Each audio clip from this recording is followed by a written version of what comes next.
साथियों नमस्कार, मेरा नाम रवि कुमार है और आप देख रहे हैं राष्ट्र धर्मा की खास पेशकश रिपोर्टर ईपी वाला। इस वक्त हमारी मौजूदगी उत्तर प्रदेश की सूबे की राजधानी लखनऊ में है। हमारे साथ हरिनारायण राजभर जी हैं, जो भारतीय जनता पार्टी के द्वारा भारतीय जनता पार्टी की सरकार में पूर्व मंत्री रहे, सांसद रहे। मैं इनसे बातचीत करता हूं और समझता हूं जो वर्तमान की जो राजनीति इस समय उत्तर प्रदेश में जिस तरीके से चल रही है, आगामी विधानसभा का चुनाव होने वाला है, लेकिन ओम प्रकाश राजभर इस समय अपने सहयोगी पार्टी से नाराज चल रहे हैं। मैं बातचीत करता हूं और समझता हूं तमाम मुद्दे पे मैं बातचीत करता हूं मंत्री जी से। सर, स्वागत है आपका राष्ट्र धर्म में। जी जी, बहुत बहुत धन्यवाद आपको। सर, 27 की चुनाव है, जो भारतीय जनता पार्टी के सहयोगी पार्टी ओम प्रकाश राजभर जी तो बीच में बहुत नाराज रहे उनसे, उनको बाद में मंत्रालय दी गई। अब कुछ भी अनबन किसी को कुछ बोल दे रहे हैं।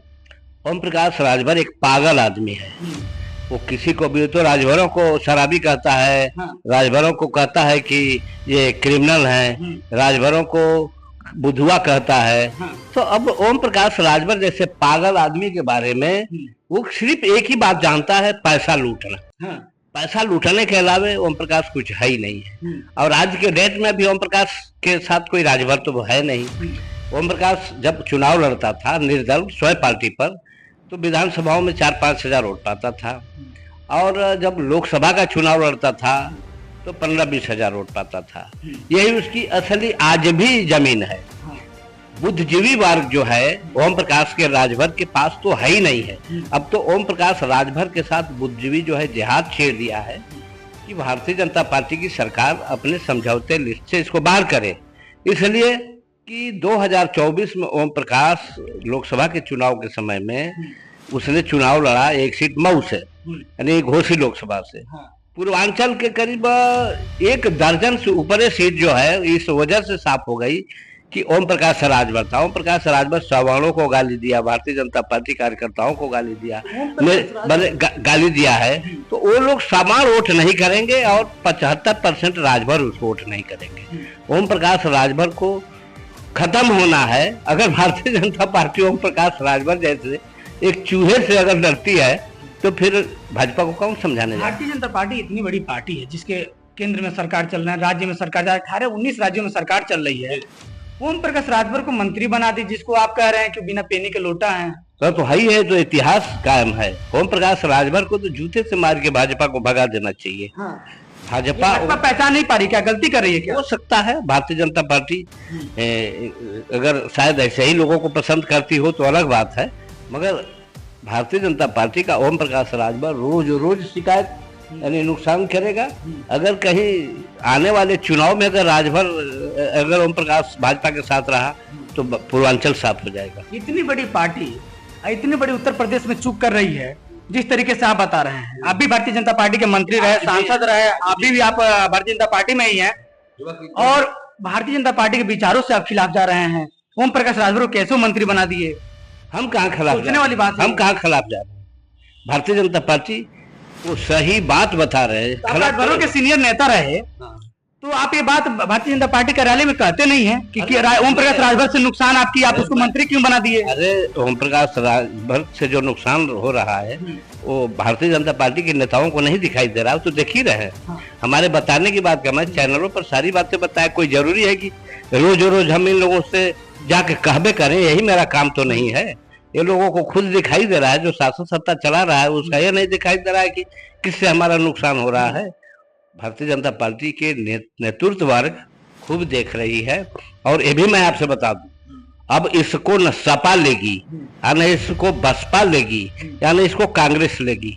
ये सारे लोग के अगर जाएगा, अगर भाजपा अगर जो इसको निकाल दिया, तो अगर ये उन लोगों से मिलने जाएगा तो वो लोग जूता से मार के इसको खदेड़ेंगे। ये हमारा आत्मविश्वास है, हमें जानकारी है। वो पार्टियां जिसको छोड़कर आया है वो कतई इसको नहीं लगी। अब यही देखना है कि भारतीय जनता पार्टी कब तक इस पाप को लेकर ढो रही है, ये लिए कि कब फेंकेगी। मगर ये तो सही बात है कि जिस दल के साथ रहेगा। अभी आप दिल्ली गए थे, अमित शाह से मुलाकात की है। अमित शाह के हाथ माना जाता है कि ओम प्रकाश राजभर पे है, क्योंकि बाबा साथ में नहीं थे, सहयोग में नहीं थे कि इनको मंत्री बनाया जाए, इनको बेटे को घोषित से संसदीय टिकट दिया जाए, चुनाव लड़वाया जाए।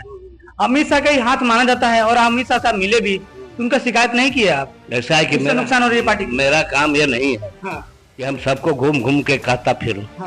अमित शाह को मैं क्यों कहेंगे, अमित शाह को तो दिखाई नहीं दे रहा कि उन्होंने चुनाव लड़ाया, वो बुरी तरह से जमानत नहीं बचा पाया उनका लड़का। अमित शाह ने ये दारा सिंह चौहान को चुनाव लड़ाया, वो भी अपनी जमानत नहीं बचा पाए। तो ये थोड़े हमारा काम है कि हम खाली इन लोगों को घूम घूम के दिखाते रहे, ये लोग देखें। हाँ, कार्यकर्ताओं ने इन लोगों को बख्शेंगे नहीं। कार्यकर्ता, सवर्ण वर्ग और अति पिछड़ा वर्ग और 75% राजभर, ओम प्रकाश राजभर को कतई नहीं बख्शेगा। ओम प्रकाश राजभर जिस पार्टी से चुनाव लड़ेगा, भारतीय जनता, लाख नेता कहते रहे, भारतीय जनता पार्टी सवर्ण वर्ग कतई इसको वोट नहीं करेगा। इनको बुरी तरह से हराएगा, राजभर भी हराएगा, यादव भी हराएगा, सारे लोग मिलकर हराएंगे इसको। ब्राह्मण समाज भारतीय जनता पार्टी से नाराज चल रहा है यूजीसी बिल को लेके। ओबीसी एसटी के लोग वैसे भी रोड पे आ गए हैं जी। अभी यूजीसी बिल जो 13 जनवरी को आई थी जी, उस पे भी अभी विचाराधीन है, सुप्रीम कोर्ट उस पर रोक लगा दी थी जी। 19 मार्च की उसका फैसला आने वाला है। लेकिन ओबीसी के जो भी नेता हैं, पल्लवी पटेल, चंद्रशेखर, दलित के जो नेता हैं, कल स्वामी प्रसाद मौर्य धरना प्रदर्शन किए। मतलब एक तरीके से सरकार पे दबाव दिया जा रहा है कि सुप्रीम कोर्ट पे दबाव दिया जा रहा है कि इस बिल को लागू करिए, इससे ओबीसी एसटी की हानि है, अभी भी भेदभाव समाज में होती है जी। क्या लग रहा है ये बिल जो है लागू हो पाएगा? देखिए, हम मानववादी, हम ये जरूर जातियों का देश है, मगर हम मानववाद को, इंसानियत को मैं प्राथमिकता देता हूँ।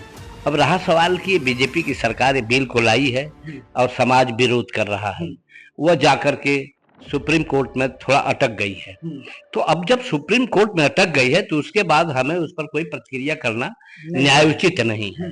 वो जो फैसला आएगा वही लागू होगा, या नहीं हमारे कहने से उस बिल खत्म हो जाएगी या लागू हो जाएगी। हम कोर्ट के फैसले को इंतजार कर। लेकिन अभी भी देश के 76-77 साल की आज़ादी के बाद भी अभी भी यूनिवर्सिटी में, बड़े बड़े संस्थानों में छुआछूत, भेदभाव की बीमारी अभी भी है। ये कब तक देश से निकले? तो दुर्भाग्य की बात है ना कि बच्चे बड़े बड़े संस्थानों से, आईआईटी जैसे संस्थानों से बच्चे पढ़ाई छोड़ के चले आ रहे हैं, अपना कोर्स छोड़ के चले आ रहे हैं। क्यों? उनके साथ भेदभाव हो रही है। ये तो ग्रुप और गिरोहों की अत्याचार है।